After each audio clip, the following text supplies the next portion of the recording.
ойлашы, сенің інің қызбен сөйлессе. Алло, привет, жаным, қалайсың, жатам, не істеп жатсың? Ертең берсе дала шығамыз ғой екеуміз, қыдырамыз паркте, қол ұстасып кинодағыдай. Иә, сосын мен сенің бетінен сүйем, ерінен, көтінен. Артып кетпедің бе? Тағы не істейсің? Азамат, кетші бар. Өспей қалған сосиска. Не мынау қызбен сөйлесіп отырсың? Адамда жеке өмір деген болады.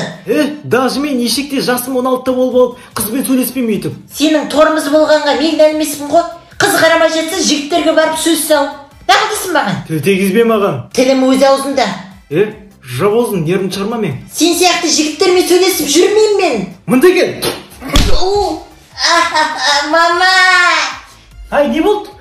Мама жақында ма, мен күреске 2 күн қатысқам. Мен сені тудым, жап аузында.